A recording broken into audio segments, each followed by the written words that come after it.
everyone, and welcome to day 3 of the BFI Future Film Festival 2021. My name is Alex, and I'm the festival programmer and producer.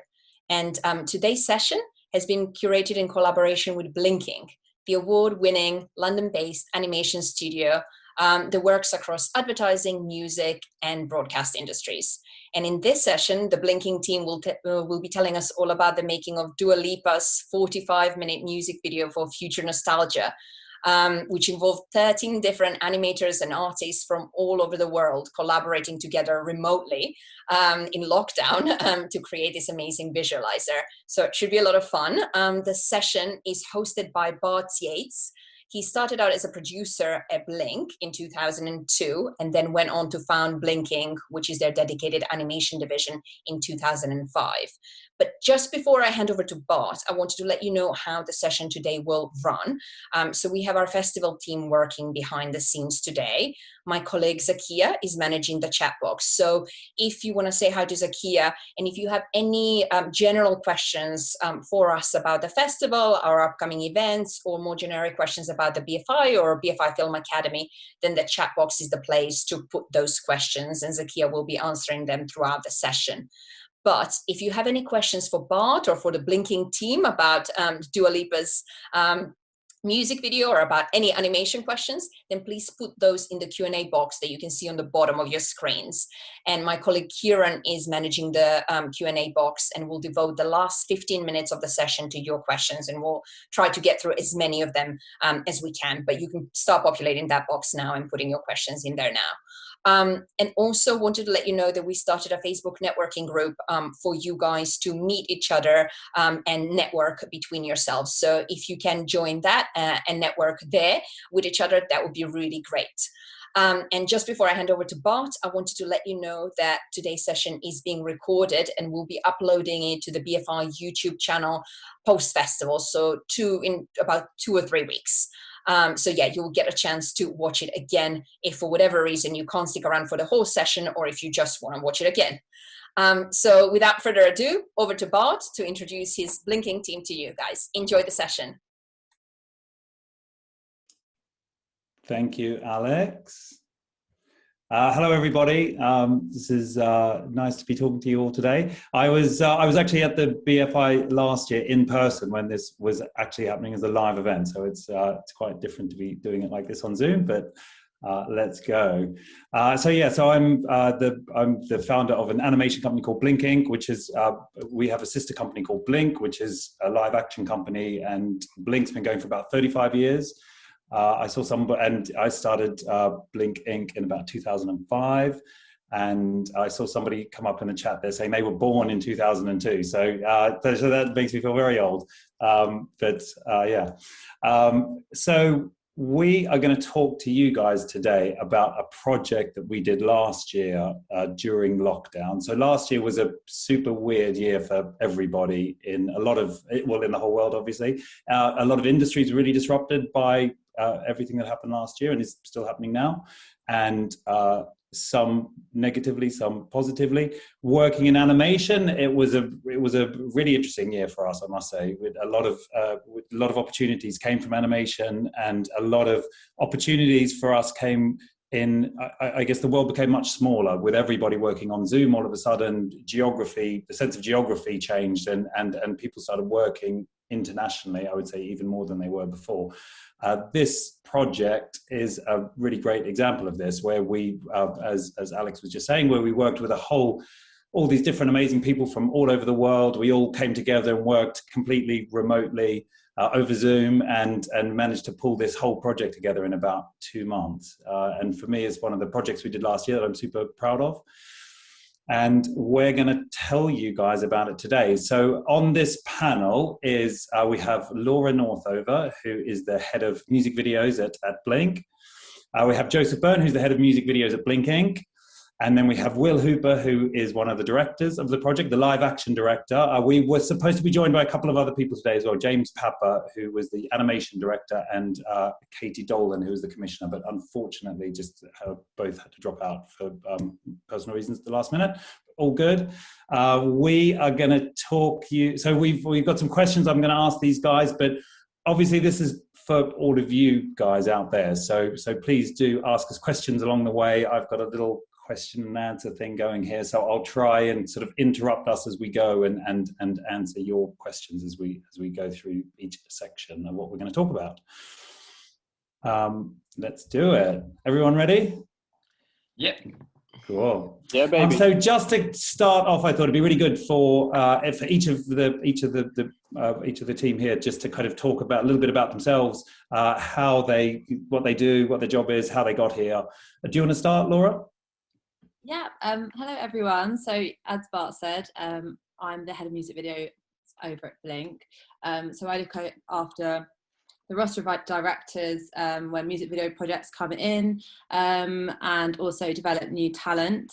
In terms of how I got into this industry, I started out doing a history of art degree at UCL, and then when I was there, I think I decided it wasn't so much the arena I wanted to go into. So I started interning and applying to lots of different documentary production companies, and getting involved in the film society there and meeting like-minded people, and I was just I was kind of quite mercenary about it. I'd do lots of Excel sheets and spam lots of companies and say, can I come and have some work experience? And through that way I met people and started to build up a network, and it taught me how to kind of pitch and develop documentaries. And then when I graduated, I was doing that tricky thing we're all trying to do, which is break into the industry. So I worked part-time at social services, and I was there a few days a week, and then I'd go to documentary companies and pitch ideas and make my own films and self-shoot.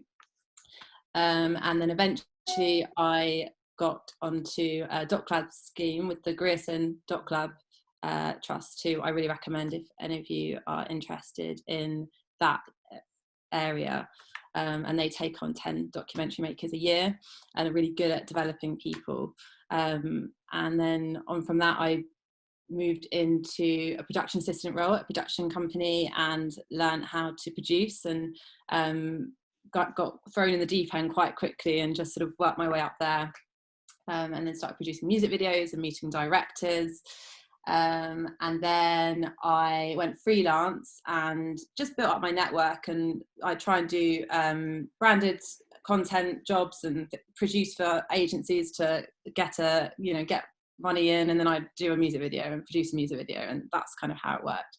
And eventually I worked with a director who got signed to Blink, and he recommended me to Blink, and that's a really quick, well, maybe not so quick story about how I got into the industry.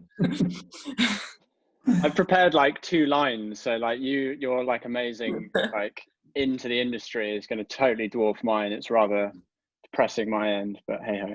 Well, why don't you just leap straight in and give us yours? All right, fine. Yeah, nice and quick interlude. So yeah, I'm a director. I guess mostly kind of do music videos. That's kind of where I've sort of like landed at the mo. I've been directing for like maybe over like a little over 2 years, maybe 2.5 years or so. And the sort of belly of that time, I've been sort of working along like with Blink, and I've been signed to Blink doing stuff.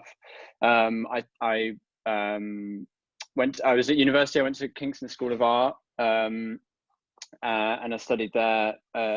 And when I graduated, I didn't really have a plan of action. The intention wasn't really to sort of direct music videos or sort of be involved in like commercials and stuff like that. It wasn't really what I'd planned for myself. And I was sort of working. I was working in art department, so I was doing like set design and props and stuff like that. And I was doing that for a couple of years whilst I had a part-time job. I was working at Waterstones for a bit and kind of juggling those 2 things. And then on the side, like making, I don't even know what they are, like scratchy little movies. And then I guess my first like kind of break, my first like vid that I made was I got given some money by the Arts Council. So the ICA did this kind of filmmaking grant called Stop Play Record that I in my kind of naivety was like, I can make a film. And I kind of like wrote this, I don't even know what it was. It wasn't a treatment. I wrote this thing, an idea for a film, and I was very lucky and they gave me a bit of money to make it. and yeah, and then that sort of got me going in directing really. And from that point, I kind of tried to like make more stuff, and I made a couple of like kind of, I don't know, art films, like personal projects and stuff. And then eventually I made a music video.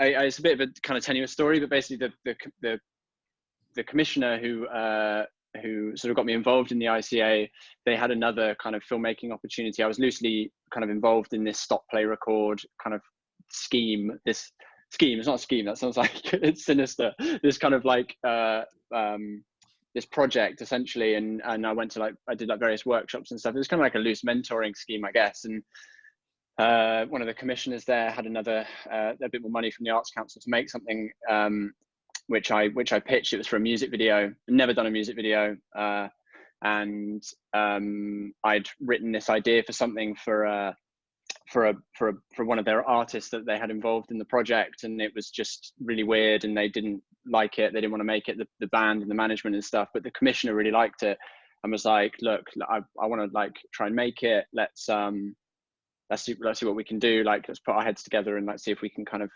find anyone. And I grew up just outside of Bristol, and I used to play in a band and stuff, and we used to play in Bristol a lot, and we played with a band called Idols, my band back in the day. And I loosely knew Joe, the singer of that band, from ages ago.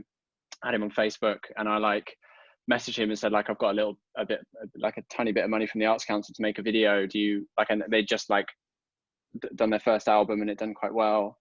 And I kind of said, like, are you interested? And he, yeah, literally just, it was such good timing because they just finished recording their second album, and they sent me their whole album. Was like, pick a song and we'll make something. And I picked a track and we made a video, and it was quite good because they were kind of on the up, and like lots of people saw it. And I sort of had a very weird month where like lots of production companies kind of reached out to me, have it being out there. First thing, I hadn't made a music vid before, so it was a bit of a kind of beginner's luck really. But yeah, lots of people saw it. And then yeah, I kind of got speaking to Blink, and I kind of knew them already through like some of the art directing jobs that I'd done. I'd sort of like worked on some of their things, and I always knew they were such a kind of amazing company, really prolific, like very like creatively engaging and sort of boundary defining like ads and stuff that they'd made. So yeah, when they reached out, it was sort of like yeah, it was a bit of a dream come true really. And I sort of got speaking to Paul Weston, the MD, and yeah, I mean, the rest is history really. I basically signed with them. I had one music video in my reel, so yeah, super fortunate. And yeah, I sort of like went forward from there. I'm sorry, I'm waffling so much. Anyway, that's basically where I got to. And then I signed with Blink and like sort of went forward from there, and sort of learned the ropes really, because yeah, I didn't know anything about music vids or the industry or whatever. And my involvement in this project, as Bart sort of loosely skimmed over, as I directed all the like live action elements of the project, and specifically there's a live action music video kind of nestled in the kind of like grander project, for a music video for the remix of the track Levitating, which I directed. Yikes, sorry about that. That went on a bit. Joe, your turn. That was good. It was a much cooler route than mine. What? I'm head of music videos at Blinkink, so I work very closely with Bart, who's the head of Blinkink, but also with Laura, because Laura heads up music videos at Blink, as she said. I started off as a runner. I didn't actually go to university. I started as a runner at a post-production house, which is where editing, sound, VFX is done on TV programs and adverts and music videos. I made coffee and tea and toast for about 9 months, which was, you know, it's a way a lot of people start out. You know, I was kind of, it was funny. Everyone else I was running with had gone to uni and had done that whole thing. So I was a lot younger and probably a lot more immature than everyone else. But then after 9 months of it, I realized I didn't want to be an editor. I didn't want to work in sound. I didn't want to do any of that stuff. So I jumped out of there with basically a degree in making flat whites. And then I was lucky enough to get a position as a runner at Channel 4 at their creative agency called 4 Creative, who are the the people that make all of their promotional content. So all of the Channel 4 idents for E4, More 4, Film 4, and the Channel 4, main Channel 4 channel. And then all of their program promotion. So all the Paralympic spots was 4 Creative. All of, you know, Bake Off, every time a program comes out on Channel 4, they were the creative agency and production company that made the promotion for it. So it's a little bit of a unique spot where you are working for an in-house agency, because a lot of other agencies are independent from their clients. So you'll have, say, Nike will work with Wieden and Kennedy. They're 2 independent companies, but with Channel 4, it was Channel 4's creative agency doing all their work was within Channel 4. So from that, because you didn't have a client or anything like that, you know, the client couldn't leave if you messed up and stuff like that. It was a really lovely atmosphere to work in, like an in-house place, and a lot of other companies are kind of copying suit on that, on doing like in-house agencies and stuff like that. It's quite interesting. I started there as a runner. I was then a production assistant after a couple of months, and then worked up to be a junior producer and then a producer. So I kind of went up the production ranks, which was amazing. Like, I started there when I was 19, so super immature, super young. It was very formative years, I would say. It was a bit like going to uni and having a job at the same time, full of people that I love very much and still friends with. And then in my last year there, because 4 Creative was a bit of a unique situation where they would let you try out different things and do different things. It wasn't as like structured as other places. I was a creative, so they let me pitch as a art director, copywriter, so coming up with the ideas for campaigns. And I was lucky enough to win a pitch on the Humans launch, one of the Humans launches. So I worked as a creative on that in my last year there, which was very fun. And then I met Bart, who is the host of this here panel, and I joined Blink. So the main reason I was at I had been at Channel 4 for like 4.5 years. I was starting to feel like I could potentially become institutionalized by the place, of staying somewhere and just never leaving. After I met Bart, you know, I'd already known Blink's work for years. One of the reasons being that they'd worked with Channel 4 quite a few times. Dougal Wilson, who's a big Blink director, had done the Paralympic spot. He had done some of the idents for Channel 4. Parabella, who's a Blinkink director, had done the Great British Bake Off, where they made everything out of cake. So I knew of Blink's work very well, and I loved it. And they had also just released the BBC World Cup project, where everything was made out of individual tapestries. And I met Bart for a coffee, and he got out one of the pieces of the tapestry, and I was like, oh.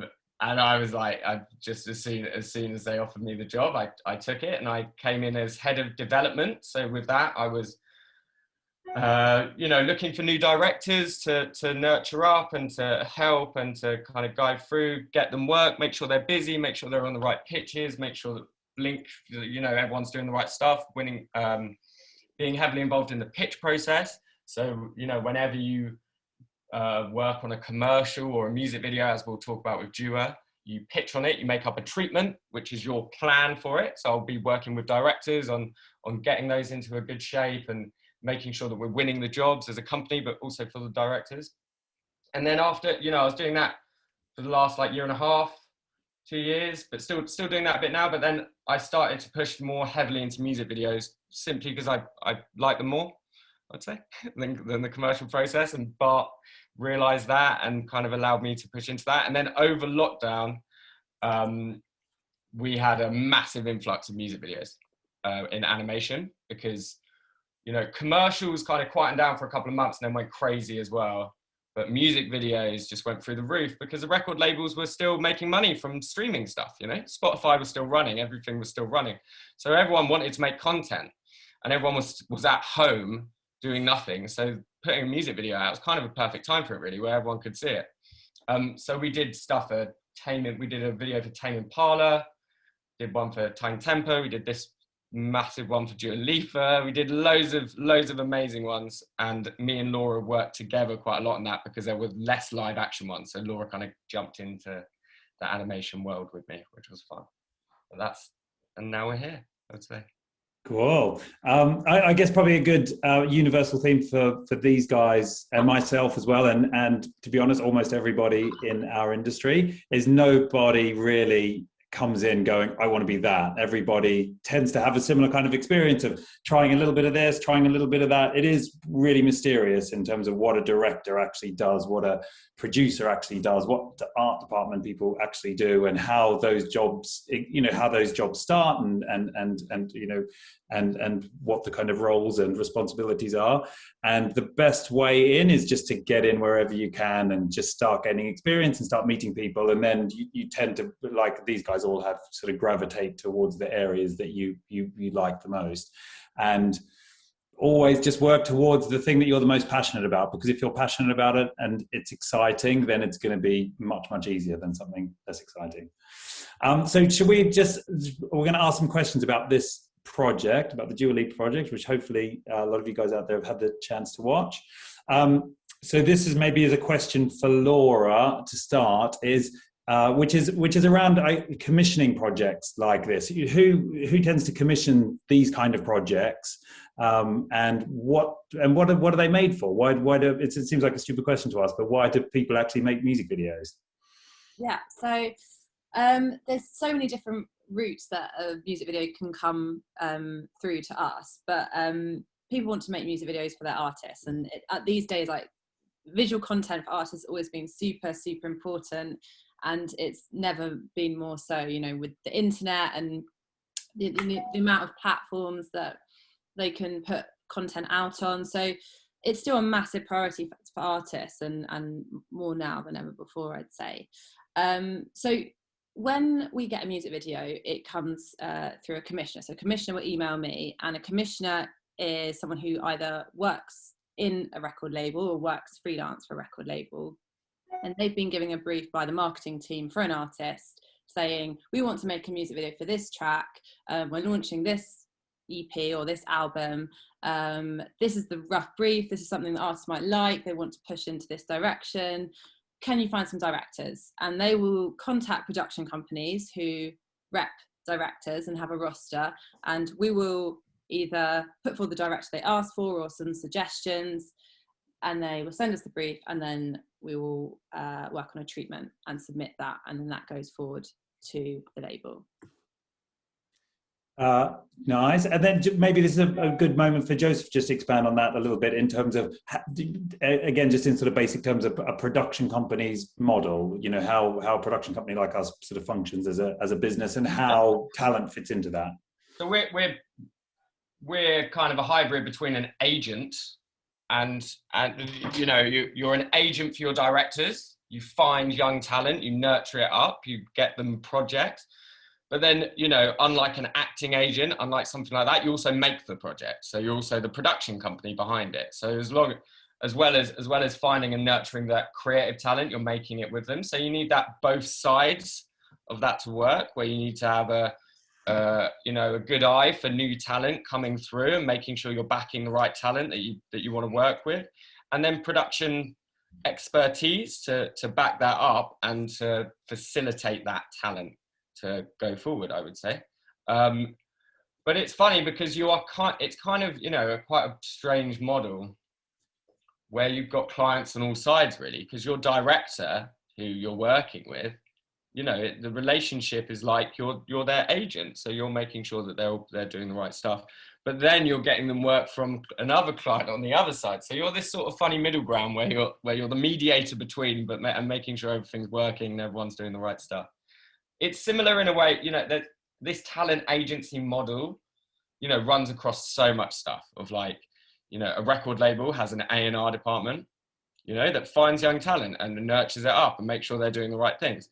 That's part of what we do, A football team will have a youth system of nurturing up young talent, getting them to the first team. It's like us getting them onto the roster, It's a kind of a tried and tested thing that runs across so many industries. Yeah.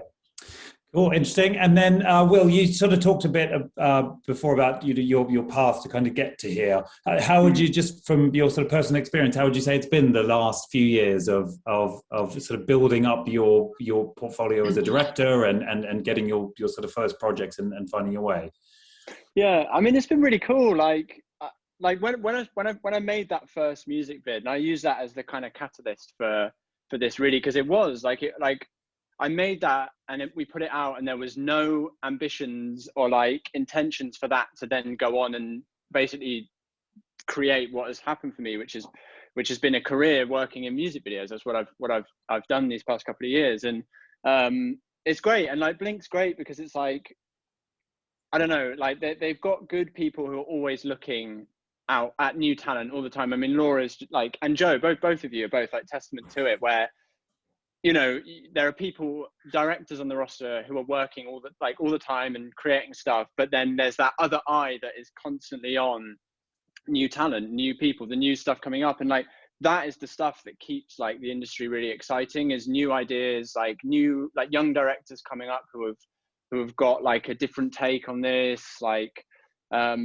so yeah, so when I started chatting with Blink, it was quite surreal, really. And I knew nothing. I didn't even know like what a treatment was. And like when I first like signed with them, when I first said like, okay, yeah, I choose you, and we started working together, like I didn't know anything, and like they properly held my hand, like Paul and the guys at Blink like really held my hand through like the first few projects and stuff, and it was slow. Like it wasn't like an immediate thing either. Like I think some people have this kind of like rose-tinted idea of like signing with a production company, and then it kind of like all the like stars align and you're just working all the time. And it really wasn't. Like I had to learn, like pitching is an art unto itself, and like I had to spend like months learning how to do it efficiently and like thinking of ideas efficiently. And you know, because music videos are like, you know, you have to kind of find that middle ground of like what you want to make, like something that works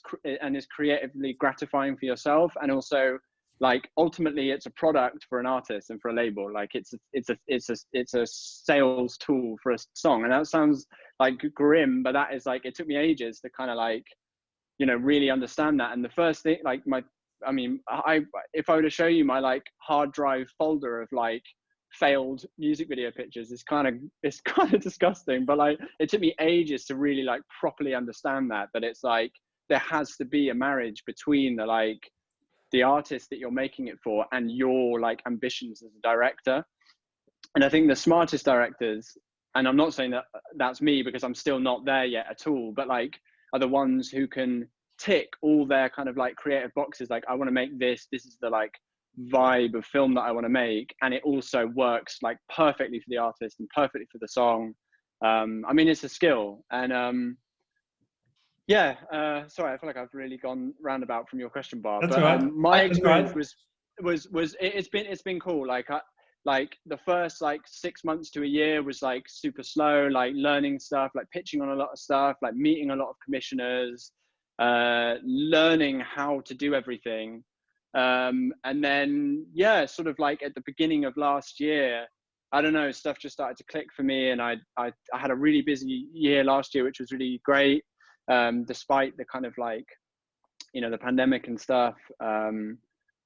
Yeah, I've been super lucky in that respect, but it's sort of, yeah, things just kind of clicked for me. And then I went on like a kind of good spell of just like making a lot of music videos, and kind of, you know, budgets were getting bigger for each one. And then, you know, still like working with lots of like independent artists and like small kind of acts and stuff. And then, yeah, I mean, this one was silly, like the biggest artist in the world right now, I guess. And like making a music video for Dua was like nutty. Like it was like so surreal, like even like comprehending that I would be working alongside someone like that. And yeah, and I was like majorly out of my depth. And like, you know, it was like people like Laura and producer Corinne, who's like miles more experienced than me, were like, you know, really had to like hold my hand through a lot of stuff. And like yeah, did that answer anything? Yeah, I think that was good. I think again, there's some questions coming up on the chat as well, which I guess the thing that you guys are all sort of talking about a lot is talent, and us being a talent industry. You know, production being a creative industry. Creative industries are all sort of driven by creative talent, which for all the people listening is sort of young people looking to get into the industry, hopefully by some sort of way of reassurances. it seems daunting how to get into the industry, but the whole industry is driven by talent. So, you know, at the same time as you're looking to get in, there's everybody inside the industry is always looking for that next generation of talent. And that's across all aspects of the business, you know, through directing, production, creative, all of it. You know, you want to have talented people in every part of the business. What we tend to look for, I would say, you know, in terms of big things for me personally is, and this is just to answer some of the questions coming up, what we look for when we're looking for talent in different parts of the company is, I would say, a strong work ethic is really, really important. Just being that person who, like Joe says, is, you know, he got a diploma in making tea. You know, if somebody's in there making tea, you want people who work really hard making a cup of tea. Any job that I've ever been given when I was sort of working my way up, I just tried really, really hard to do it as well as I could. And even if it was the crappiest job ever, I just tried to do it as good as I could. And then people give you a better job and they give you more opportunities. So, you know, that really strong work ethic, talent obviously is important. You know, having some kind of talent, being realistic about your talent and where your talents lie, and focusing on developing your talents. And temperament's a big part of it as well. Just being nice, being cool, being relaxed, being easy to get along with, and you know, it's creative industries are obviously very interpersonal industries. So being sort of conscientious about the interpersonal relationships that you have whilst everybody's working hard and being creative, everybody just wants to kind of get along and have a nice time as well. So thinking about your sort of temperament is good as well. I think just what you said there, Bart, of it's like at points when you get your first job or first couple of jobs, you'll be given responsibility over things that you might not actually like. Like mine was making coffee. I did not like making coffee. I had to make coffee in Marmite on toast. It was not the best job that I could ever have. I probably thought I should be doing something much better than this. But someone isn't looking at you for that, for the thing that you think you can do much better. They're looking at you for what you can do then. You know, and if you take responsibility of, ours was literally, as a runner, it was keeping a kitchen clean and making sure all the orders were in. If you messed all that up, then, you know, you're not going to make a very good front of house. You're not going to make a very good producer. You're not going to make a very good all of this stuff, you know. So it's taking responsibility of those little things that people put your way and realizing that they're actually much bigger than just making a cup of tea. It's much bigger than that. And all film shoots are highly pressurized environments where there's a lot of money being spent in a very short space of time, and everything needs to run with sort of military precision. So you generally don't want to give anybody responsibility that they might mess up. So you'd always try people with small tasks. You know, if they do really well on the small tasks, give them a bigger task, and then, you know, and sort of gradually progress. So when you get your first jobs and you get given small tasks, attack them with gusto is my advice. People notice, everyone notices it from the top of the company. When you give like a runner a rubbish task and they kill it, you're like, that runner's great, amazing. Yes, yeah. It's even the same on set. Like, I know it almost sounds weird, but like, I'm still in contact with runners that I've had on my sets and stuff who, like, I know they are going to be good because they just have, like, it's just an energy thing, and like there's no like negative like vibes with, like, you know, menial tasks or whatever, and you know that there's kind of, I don't know, I still, like, you know, even on sets when it's like super busy and you're doing a million things, like, I notice when people are doing good jobs and when people don't want to be there. And I don't know, it's hard because I know, like, you know, when you're desperate to like be doing something other than what you're doing right now, like, as you say, making coffees or whatever, like, the job at hand can feel like so jarring and like menial, but like, I don't know, it's a means to an end, and like, exactly, it's not forever. And like, as Bart was kind of saying before, you do like start to gravitate towards where you're going to be just naturally without overthinking it. Like, it does happen. Yes. Yeah, because like sorry, go Bart. No, I was just going to say as well, is that also everybody, you know, most people in our industry, I think, started as a runner or an intern or some crappy job like that. Everybody's, you know, like I said, everybody's, you know, looking for the kind of next wave of talent, and everybody's tends, you know, it's a very sort of nurturing, supportive kind of industry, generally speaking. And then, so if you're in there working really hard, making cups of tea, the opportunity you have to ask somebody a question, ask somebody advice, you get to know people, and then, you know, and that's when you kind of get the real sort of value out of doing those jobs, is when you befriend people because they like you, because you're working really, really hard, and then, you know, they will give you advice or give you pointers or recommend you for things. So let's jump on to talking about treatments, if that is good. There is a question here, which is, what is a treatment? So let's just talk really, really quickly about pitching and treatments, because it's a huge part of any creative industry. Is a treatment is basically your proposal for what you're going to do on this job. So as Laura was saying, if it's a commercial or a music video, there'll be somebody who's commissioning a project. We work very hard in finding the right opportunities and connecting the right opportunities with our talent, with our directors. And then so you get those opportunities, and the opportunity is always to pitch for something, to do a treatment, to do a pitch, to do a presentation, to say, hey, this is what we're going to do, this is how we're going to approach it, and then hopefully win the job. But obviously you're always pitching, 3 people are pitching for it, 5 people are pitching for it. Sometimes in music videos it can be like 10 people are pitching for it, which is a bit crazy, but it's what happens sometimes. And so if you're pitching one of 3 people, then chances are you're going to win 1 out of every 3 jobs, just if you're doing a good job. So pitching is a huge part of what we all do, what everyone does all the time. So Will, maybe this is a good question for you, is when you're working on a treatment, is pitching for something, how it's presumably you don't get a huge amount of time usually to do that. I guess it's normally a week, or could be a couple of days, or maybe a week to turn a treatment around normally. Do you have any tips for the audience here in terms of how you approach sort of prioritizing your ideas and building the structure of a treatment? Yeah, as you say, more often than not, you don't have enough time to make a treatment. Music videos and like the music industry is so fast paced, and you just have to kind of like drop everything and roll with it. And like, you know, sometimes if you're lucky, you have like a week. Really lucky, you have a week to write something, but more often than not, it's like a handful of days to kind of like come up with an idea, kind of distill that idea into like a very like concrete, simple way of like explaining it to someone who has no idea what that idea is. And a treatment, really, like simply put, it's like it's a document that just explains like to a T what the music video is to someone who is not in your brain and understanding what the music video is. So, and it can come in all shapes and sizes, all forms. Like there's no kind of right or wrong way of doing a treatment, to be honest, providing that it is like clear and like legible, and like there's like good clarity in terms of like what the idea is, and like how it like is put together and stuff. What was your inspiration for this treatment? What was your inspiration for this video?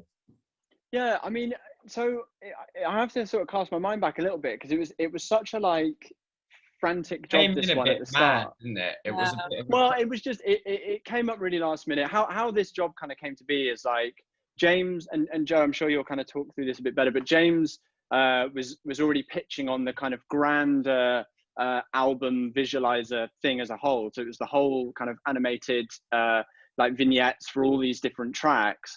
And then I was brought onto the project slightly later, because they sort of retrospectively were like, we want all this live action, and you know what, we'll do a music video as well. So, and I'm not sure how did you see my stuff? Did you guys send my reel? So I met Katie Dolan was commissioner on it, who I was introed to about a year ago by Corin, who's a producer at Blink that ended up producing the whole project. Katie used to be head of music videos at, was it Caviar? Caviar and Black Dog. Yeah. And then she went freelance as music video commissioner. So she knows all the management, knows lots of labels, and comes to us with random projects. She actually got in touch quite a lot throughout the year, but with quite tricky, you know, a lot of music videos are really low budget, you know. And I would always talk to her about them and try and work out a plan, and kind of a few of them nearly happened, but never did, you know. That happens a lot. Not everything that comes in happens. There's a lot that just fall out, you know, that sadly go away. And then Katie gave me a call one day with a Dua Lipa, big Dua Lipa project, which was, of course, got me very, very excited. we pitched on it with James, and we actually, the whole project ended up dying. But then James really impressed with a treatment for that one, a really beautiful treatment that just Dua loved. So then 2 weeks later, Katie phoned me again and was like, there's another project, this one's a big one, it's 50 minutes. Who do you think? And because James was held in such high regard by Dua already, we put James up on it. And then it's sort of, it was always going to be an animation thing, and then it slowly turned into, okay, we want one live action video. So then we were thinking of, who would work well with James, because it's going to be a really collaborative process. Will and James were mates before, so that was kind of working out. Dua then saw Will's work and loved it. So then it was Will and James doing a treatment together with me and Laura looking over it and make sure it's all good. And then we start doing treatment. But I've just realised, should we play the trailer for the Yeah. Yes. Because I think someone maybe from the BFI will now play a trailer. Yes, look at that.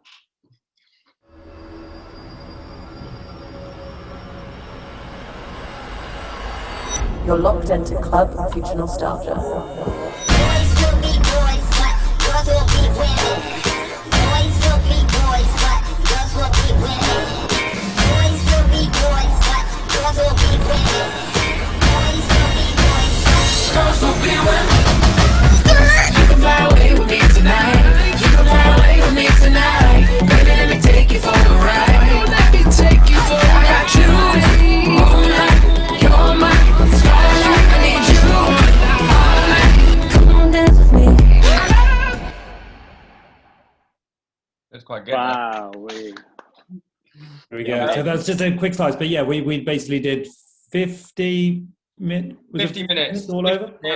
Which About 45 minutes of animation, and then 50 minutes, another 5 minutes of live action. But just to talk about the treatment, of how the treatment sort of went, we had a week, I think, and it was divide and conquer. So Will and Laura were thinking heavily on the live action side of things, and what's this music video going to be, and me and James were on the animation side, and how are we going to animate 45 minutes of content. And then James and I, for a lot of the time at the start, just scratching our heads, was how, because James had all these like amazing animators that he wanted to work with. I'm speaking a bit on his behalf, but I know like early doors, like James like very much wanted to lean into like the collaborative nature of the record itself, like Dua working with all these like DJs and musicians, and like the whole like audio stuff was so like collaborative. James was like, well, I mean, we need to do that for the visuals. And James started to pull together this like tapestry of all these like amazing directors from all over the world, animation directors that is, from all over the world. And yeah, I mean, my job really, when I was brought onto it like sort of a week into like stuff starting to be sort of pulled together, and my job and my kind of like conversations with James early doors was like, how do we tie all these things together? How do we weave in the like live action stuff? How does this live action music video exist, in and amongst all this like animation stuff? And yeah, and the kind of like, that's basically where what I was doing at the start with it. And I think it's worth saying that all this was going on during the first lockdown. So it was like a very intense time for the film industry, because everything had stopped working, and the film industry had kind of closed up shop like everyone had. So it was actually a really good time for animation, because animation had always been able to work remotely. And that was what was so good about that being the majority of the project. But we were kind of working out the live action aspect when we didn't know when we could next film. So that really kind of influenced a lot of the creative as well and what we could do. And it's the reason why it came to us as a massive animation project. Yeah, was probably because you at that time you actually couldn't shoot in London. We were in the heart of it. But for the treatment, the way that we did it from an animation point of view was me and James, we have loads of collaborators at Blinkink, because being an animation studio, you can pull off so many different areas of work. You've got illustrators that you can work with, you've got artists that you can work with, you've got 3D designers, sculptors, all these different people that you can pull on for a project. So, we all kind of put our heads together on who those were, and in the treatment outlined probably like 20, you know, even though there was only 12 tracks. And then, you know, that's where we put Ignacy Monreal, who did one, and Rhymes Like Dimes, and Mason London.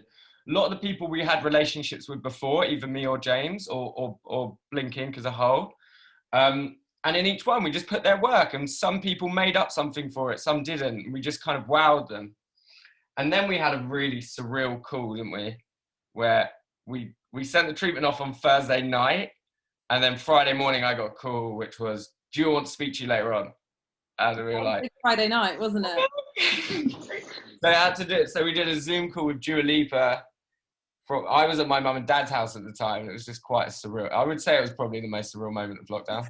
It was the weirdest thing ever. I literally, like, the maddest thing is, like, moments before that call happened, I was like, I've got two screens here, and I was like on this computer playing World of Warcraft, looking at the time, being like, oh shit, it's literally like minutes until this call. And then, like, I was in the middle of like a dungeon, I think, and I was like trying to leave it desperately whilst like this call was loading up. And there was a moment where the two crossed over, where I had my like my troll shaman on this screen and Dua Lipa on this screen, and it was oh man, it was pretty wild. That's for sure. She was in lockdown too, you know. It was kind of like this great equalizer, so you could see, you know, she was in her living room and we were in ours, and it was quite a strange turn of events really. But I think what was interesting about that, you know, going back to kind of COVID in general, was, you know, when we were speaking to Dua, we were also proposing things we might never have done so otherwise. So for example, Anwar appears in the live action segment of the video, and that Anwar Hadid, her boyfriend, and that's because the regulations are at the moment that you can't have anyone within 2 meters of one another on set. So we needed someone that was within her bubble. So there was all these interesting things that came and into this project and were influenced by the time that we were living in, which was, you know, a kind of really fun aspect to it all. I mean, even being able to jump on a Zoom with Dua Lipa the next day. I mean, you're talking about someone, she's one of the biggest pop stars in the world. Her schedule is booked 2 months in advance for stuff, you know. It can be so hard to get to sit down for like an hour and a half. We literally all jumped on Zoom and went page by page on the treatment. She said which artist she liked, said which ideas she liked. It actually made the process possibly a little bit more smooth, because she was in the same situation as us. She was in her living room in London. I was with my parents. She was at her own house, I think. Yeah, it's kind of odd. And also, like, with the music video itself, the Levitating, the live action music video that was kind of in there, like, it was kind of weird because there was no real brief at the start. Like, we had some kind of like images, like really loose images. Like, I think like the brief was weirdly just like roller skaters at the start. That was kind of it. And that was it. But they wanted to see like loads of different ideas that kind of like responded to the track or whatever. So I ended up pitching like 4 music videos, I think. And on that call, I talked through, and they were just top line ideas. They weren't like fully fleshed out. It was just like, we could do this, or we could do this, we could do this. And I think it was like 4 anyway. And like literally just being able to like talk through those ideas to like face to face to the artist, or as face to face as you can to the artist, is like that never happens ever, or very rarely happens. So yeah, and I guess that is because of like the nature of the deadline for the project, and also the fact that like Dua was, you know, in London locked down with her boyfriend and had time to be there on those calls and talk through it. And definitely we saved so much time at the start, just like getting straight to like, you know, distilling all these ideas. We got to the one that she likes, we talked through it a bit, she said what she liked about it, she threw some ideas, I threw some ideas, and we just wrote the thing basically there, which is really unusual for like how music videos are normally, you know, done. But it's not to say that COVID was an absolute dream situation to work under as well. Like, that was probably one of the few positives that came around with it, you know. Like, well, this look, am I right thinking this was like the live action bits that we did for this thing was like the first like APA approved like live action shoot that happened in London, right? Yeah, since the lockdown. Definitely one of the biggest shoots. I mean, and just simple things like half the studios weren't open, and getting kit was really hard because people were on furlough. So not only are you sort of shooting a big music video in a short amount of time, you know, with a tight turnaround, suddenly you're trying to reconfigure how you work and work out how you can shoot, because no one had done it again. So, you know, how do we go around with face masks and socially distance? And, you know, people couldn't sit on trestle tables to eat their lunch. You know, everyone's got a hot box and is standing on different sides, you know, everything to social distance. So there's all these kind of strange things that were kind of influencing the whole experience. So it was a really unusual time to shoot in. Yes, it was. Well, the whole industry was having to learn to work in a completely different way, and also everyone was still figuring out where we stood in terms of insurance and responsibilities, and what if someone got sick, and all. It was very, very complicated. And also just people's heads of like, when I first started working anywhere, like when I first got a job at Channel 4, I could ask my mum and dad or old family friends how to do certain things. They had references for me of when they first started a job when they were like 20 and how stressful it was and how to do certain things.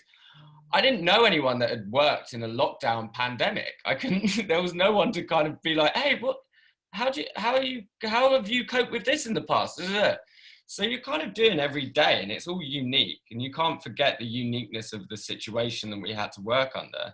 And it was weird. It was really weird having, really intense conversations and Zooms about, music videos are very stressful. They always are. There's not one that ever goes smoothly. They always come with their own problems, and having a really, intense workout like Zoom thing, and then clicking off, and you're just on your own. You're like, there's no ease off, there's no one to talk to in the hallway or anything. It was weird.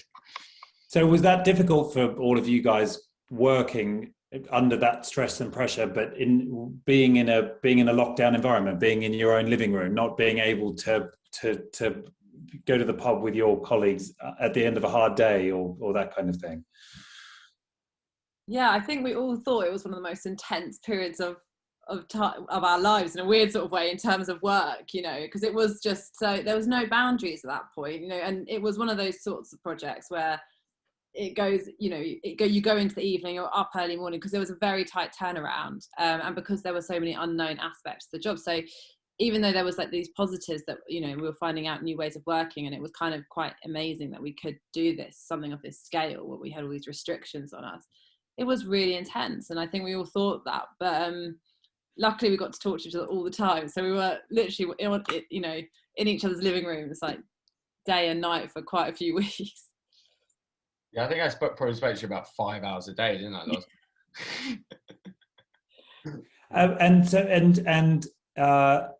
And then just to sort of talk about the geographical side of things, because obviously you did this project with people all over the world, different animation collaborators in all different countries. Yeah.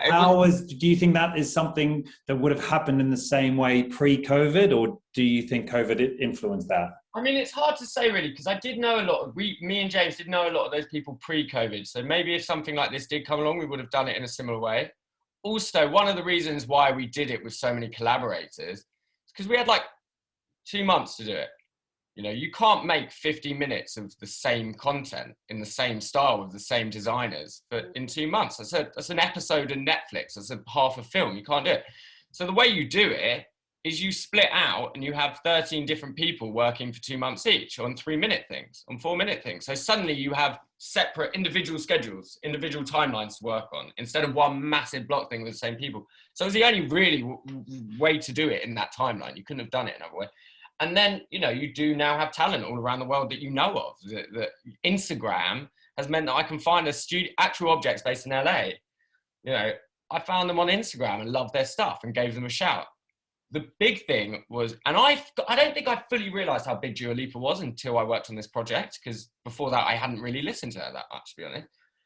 Every single person that we asked, Ignacy Monreal has done a campaign with Gucci, massive Instagram artist, got 300,000 followers on Instagram. Robin Velga, same sort of guy.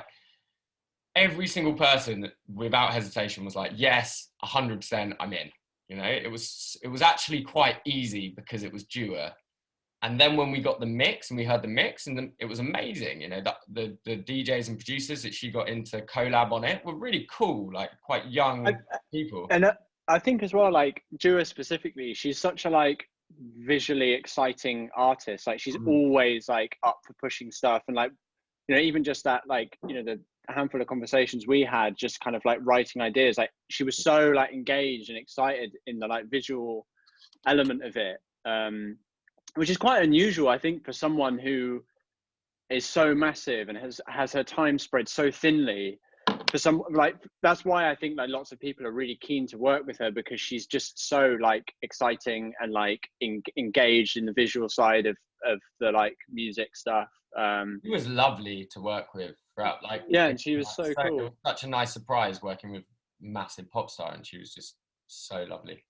So impressive. And the other thing to notice, just that, you know, that was different about this one, was that because we had Missy Elliot and Madonna on the track, we had a lot of kind of working out if they'd be able to appear, and we had to shoot Missy remotely. So that was quite an unusual situation, because usually, you know, we'd have flown out a team there, and then you might, you know, if Missy wanted to stay based where she is, you know, you'd have got a kind of service production company to facilitate that. But we'd had to do the whole thing remotely with her team. So that was slightly different. Madonna wasn't able to make it because she'd broken her hip. So there was these kind of strange things we were navigating at the same time, you know, not knowing whether or not these artists were going to feature. Whoa, excellent.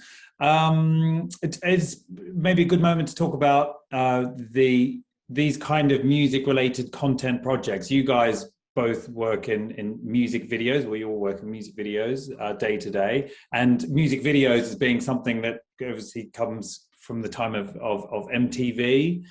You know, the classic, the video clip is that as a medium, you know, this as a project to do for a major artist like Dua Lipa as a music content kind of project. Do you think this is indicative of the kind of projects we might see more of in the future?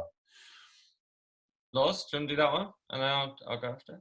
Yeah, I mean, I think we're probably seeing a kind of a new way that artists are approaching. I mean, this has always been done by certain types of artists, but I think across the board there seems to be more artists that are kind of keen to create more cohesion in all types of visuals across their campaign, because you've got all these streaming platforms as well, and, you know, different ways that people can access it. So yeah, you used to just sit on MTV and mainly just watch one music video, but now there's all scope to make album films and also expand out to music documentaries. The other thing that I probably think we'll see a lot of in the next couple of years is live video music videos, and then being slightly more creative, because of that we can't have gigs at the moment. I think there is, you know, a kind of appetite for people to see live performers, but also, you know, just in the briefs that I'm seeing at the moment is, you know, people bringing more of like a music video creative into it. So there's like slightly more exciting, slightly more interesting ways to approach that. So I think that is definitely what we're going to see in the next couple of years. Yeah, I think that the role of visuals has changed a lot, in the sense that before you would have an artist that would make an album in 2 years, and last 2 months there'd be a wild rush to make a music video. But now, you know, if you look at someone like FK Twigs, Bjork, you know, it's been going on for a bit, but not as prolifically. But these artists, their visual identity is as strong as their music in a way. You know, it's as linked across the board.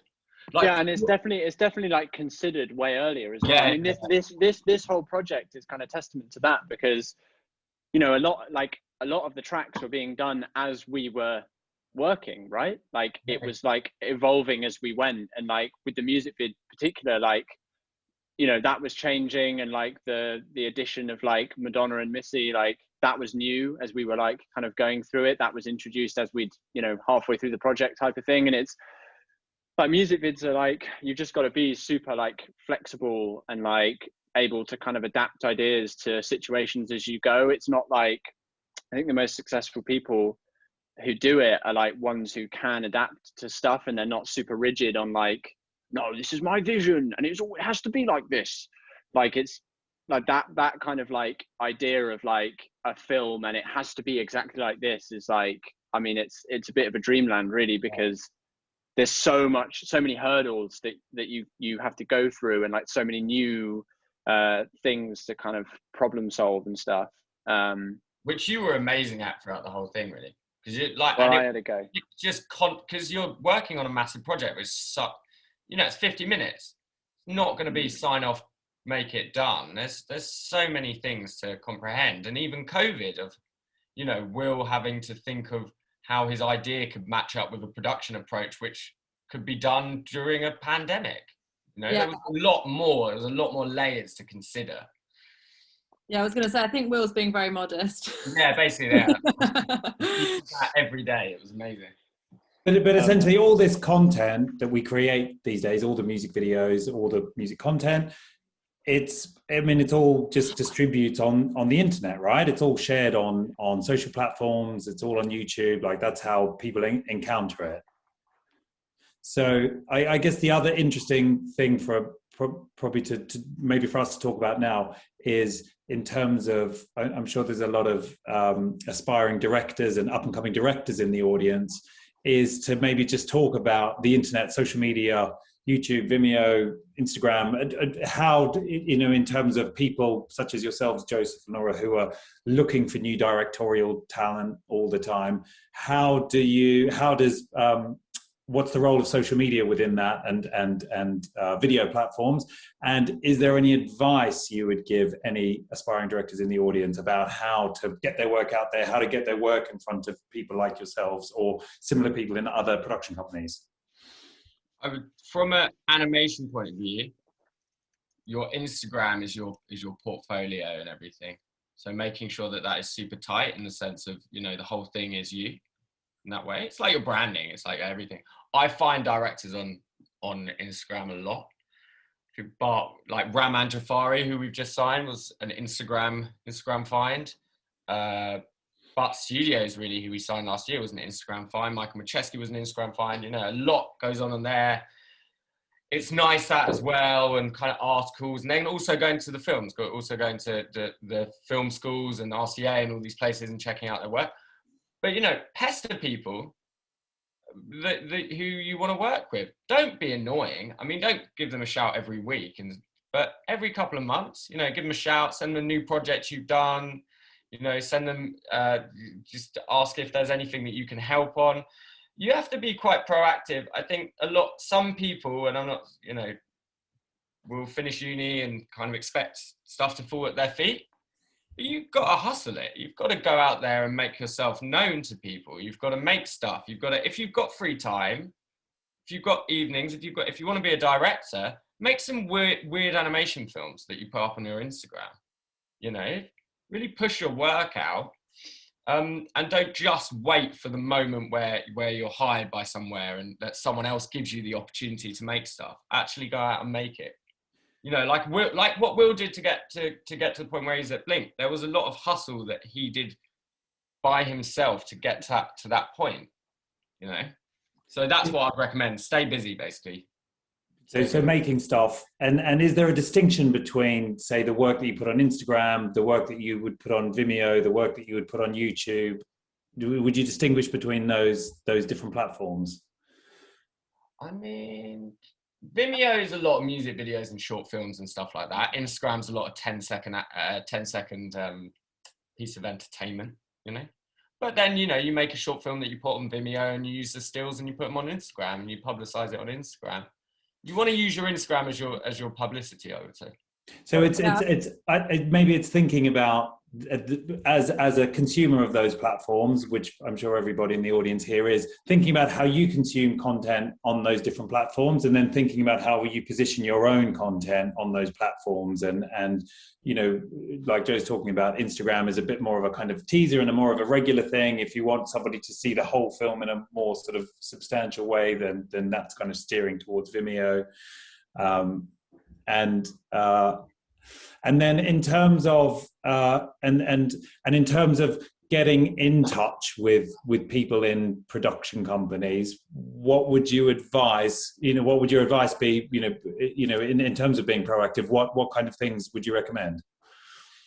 Yeah, I mean, I think don't be scared to drop people an email. Like, it's a really good way of getting in contact and showing your work. And always in your Instagram. I mean, what Joe's saying is completely spot on. It's like, that's how we find most of our talent. Joe and I are always sending links. So we find, directors and check this out. That's such a big way these days. It's become a massive, massive thing. So remember, like, that is such a good way to connect people. It's a good way for people to see your work. But also, I think if you've got a reel, for me, don't feel like you've got to put everything on there. Like, that's a big thing. It's like, I think, don't just put everything you've ever made. It's not about volume. It's not about quantity, because everyone's made some shockers of films, that they should never be seen again. You don't want anyone to see again. Like, all of the best directors have. So just hide it. No one has to see it. And also but at the same time, don't be scared to do a project that you might not think is going to be the best ever, because the world's not watching. There's so much content out there. It's only if you push something, people are going to see it. So I think curate your Instagram, curate your website, so it's really strong. And even to the point of the graphic design, and like, it sounds so silly, but if someone's got a nice looking website and you can see that they know what good design is, that feeds into it, because they're a creator and they want to create. So they might even like photography, and if you see a director who's done little gifs or photography, you just know that they like creating, and that's really exciting to see when you're looking for new talent. It's so true what you said there about, if you've done 9 films, 8 of which you're kind of proud of or not very proud of, and 1 of which you think's great, you've done 1 film. Just get rid of the other ones, and that's fine. That's great. Just use that 1 film. That's what, if you feel that defines you better than all the other ones, well, then the other ones were a learning process to get to that one that defines you. And I think it's good to think about presenting the work that is the most indicative of the direction that you want to go in. So if you're showing work that is stuff you've done before, which is kind of okay, you're not super proud of it, but you're putting it on your reel to show that you could do that if somebody wanted you to do that, don't include it, because if somebody wanted somebody to do that, they'd find somebody who was really, really good at that, and that was their main thing, So just kind of focused on the thing that you're best at and is the thing that you want to do next. And patience as well. Not everyone that comes out of film school is at the point where they're ready to be signed by a production company. There's a lot to do to get to that point, and there's a lot of learning, and you get better with each film you do. And like we said, 8 of them might be really shit to get to the point where 1's very good, and that's fine. That's how it goes. You're learning. That's the process of it. And what about for people who just are interested in entry-level jobs within the industry, within production companies or post-production companies or animation studios or creative agencies? What advice would you give to finding those kind of positions? I mean, I would say I have to totally recognise it's really hard at the moment because a lot of offices are shut. So don't be too hard on yourself if you're not hearing back from people, because one of the best ways is to email and get in touch with companies and try and book in some work experience with them. And that's definitely what I did. I'd make spreadsheets and I'd email every single production company or and say, can I come for some work experience? And then you're bound to get some answers. You'll get loads of people just don't respond, and you'll get a few answers. But do not get disheartened. It's just a really busy industry, and it's not a rejection. It's just you're going, the way I always used to visualize it is you're going through your nose to get to your yes. And that's how you've got to see it. You will have a yes eventually, but you've just got to keep at it. All production companies have work experience. That's, in documentaries, in films, in commercials, in music videos, everyone gets work experience in. That is just, is an essential part of pretty much everybody, every production company, because everybody needs a cup of tea made for them. And so many people start from work experience in kind of internship. So it's every single company that you're interested in will have somebody at that company whose job it is to find the work experience people and have a schedule and book them in and, give them the money to go and buy the coffees. So you've got to just find that, be really targeted on the kind of companies that you like, doing the kind of work that you're excited about, and just finding that person within the company and getting in touch with them and getting your name down to do work experience. And then linking it back to what we were saying before of, when I started working at Envy, the post house, it started from having 2 weeks work experience where I literally just clean the kitchen every day and make coffee, just doing everything, never saying no, just saying yes. You might be a trained animator that's fantastic and you get a job at an animation studio as the runner. Don't think you're too good for that job. It's a means to an end. If it all goes well, you should be only doing that for 6 months, but you have to impress while doing that to be then given the responsibility of being a junior animator, And I think that can happen a lot. People have just spent a load of money on a degree and they go in, they're like, making tea and coffee is rubbish. It's a means to an end. You're not going to be doing that forever. Just honestly, just button up and just do it. And do you think it makes any? Is it necessary to have a degree or to go to film school or university or anything like that before you get a job in a production company? You obviously didn't, Joseph. I didn't, and everyone goes, oh, it's amazing that you had this master plan and didn't go to uni. But the reason why I didn't go to uni is because I genuinely couldn't be bothered to fill out the forms of going to university, and I just ended up getting a job instead.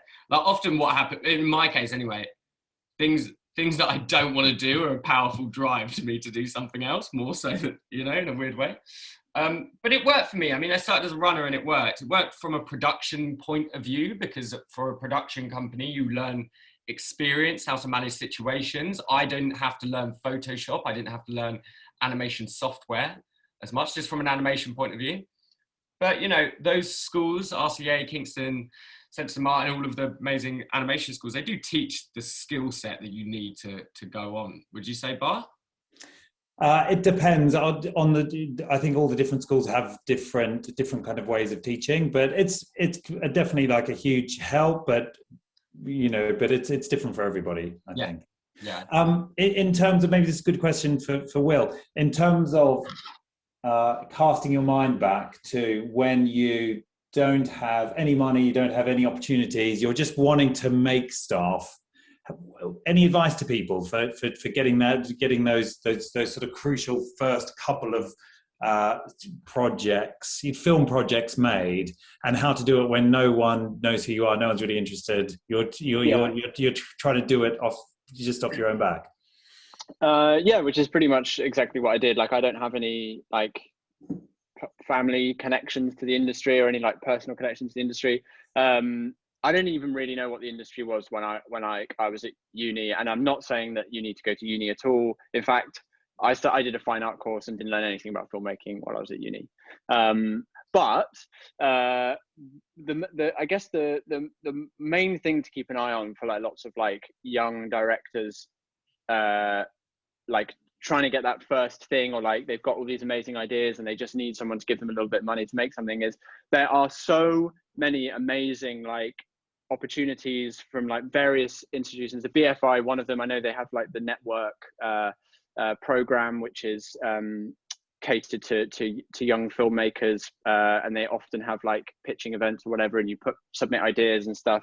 They're like, if you're based in not even just London, like I know they have like network hubs all over the country, but like just keep an eye on those things. Follow things like Film London, follow the ICA, follow on like socials and stuff, follow BFI, and like there's loads of opportunities that come up. That is literally, I mean, it's just speaking from my experience, like that was the like kind of the first thing I made was just through a like filmmaking scheme. And they, you know, more often than not, you'll find that the most exciting filmmakers are the ones who don't necessarily have a film background, or like coming from these different kind of areas, who are bringing new things.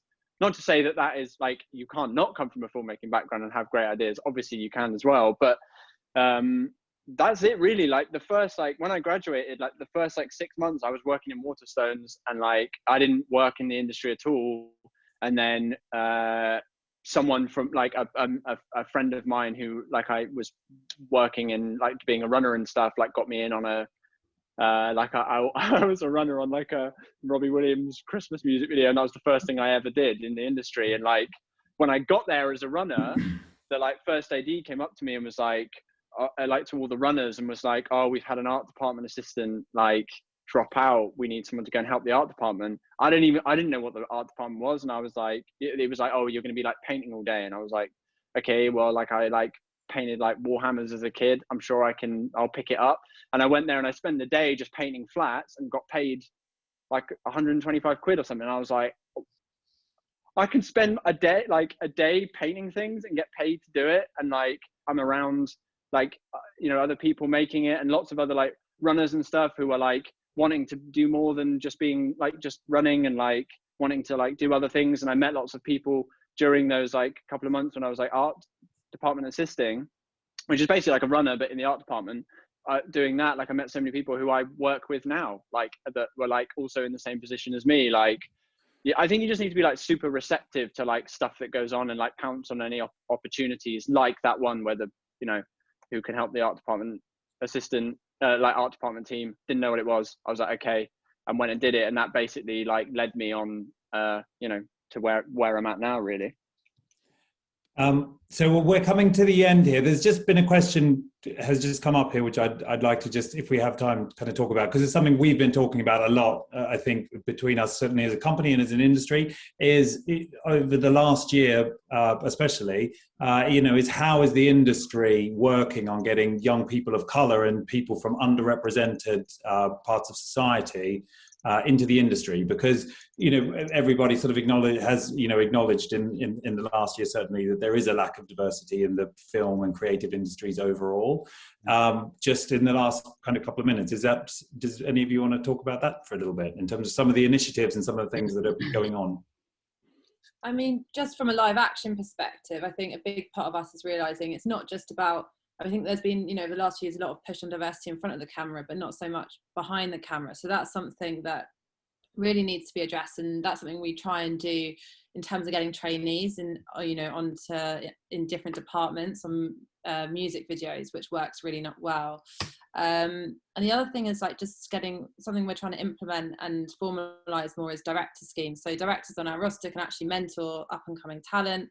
So we've been linking up with the 3 Minutes Crack magazine scheme recently, and we're trying to do more with them, and that's something we want to do more of and get people onto set and set up mentoring opportunities. But I think as an industry as a whole, there's definitely more of an awareness, and it's something that really needs to happen, and it's time for a big push in that area. Yeah, and it's same across board, live action to animation as well. I mean, a lot of the animation talent that ends up on rosters or they've done masters, which are expensive. They're expensive things, and you go to these masters, you go to these universities, and it's not very diverse. It's not hugely diverse pool of people to pick from. So, we're going to colleges. We're giving talks at colleges. We're giving inspiring talks at other places instead of just your normal St. Martin's, RCA, the big ones. We're going to other places and trying to give inspiring talks and getting people into the industry and mentoring and stuff like this.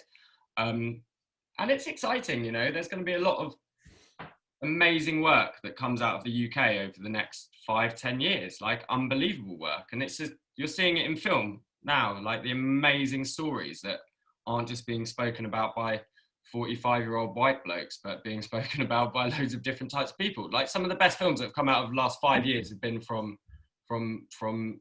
a diverse pool of directors. It's incredibly exciting culturally, and I think sometimes the pressure of it of everywhere it needs to be done. It will be done. It will slowly be done, but it's really exciting when it is.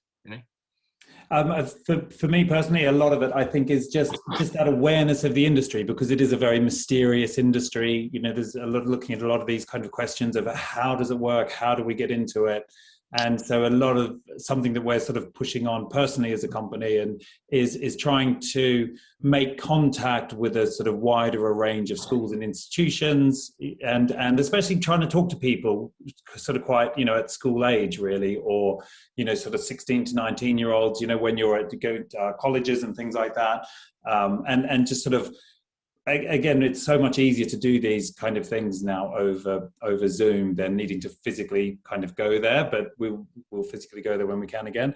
But also just doing these kind of sessions when we're introducing ourselves, talking about the industry, doing this kind of thing. So if there is anybody who is from a school or a college or something who would like some kind of a talk like this for their students, something we're always doing these kind of talks, so you can kind of get in touch and we can arrange something. I think that's it. I think we're over. We have run over. Is Alex? No, that's perfect. That was amazing. Thank you so much, Bart. Thank you, all the panelists. That was such a great discussion. I don't know if you've been able to have a look at chat, but some great feedback. People really grateful for your advice. And thank you so much, Will.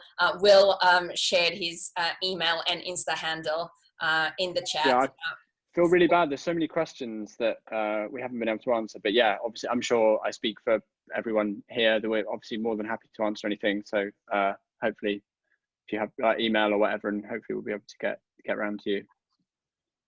Great. Thank you so much. Thank you, guys. That was great. And just before you all go, I wanted to let you know that we've put together a short festival survey. We would love to hear what you thought about this event, but also more generally how you think we can improve our online events going forward. So if you have a couple of minutes, Zakia has just posted that survey link in the chat box, but also you will get it in an email from Eventbrite too. Let us know what you thought. It would be great to hear it.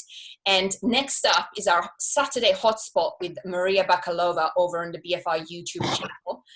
Maria Bakalova is a Golden Globe nominated 24-year-old Bulgarian actress who you've most recently seen in Borat, subsequent movie film, along Sacha Baron Cohen. So it will be a hilarious interview. Maria talks about her sudden rise to fame, Hollywood, and Borat making of.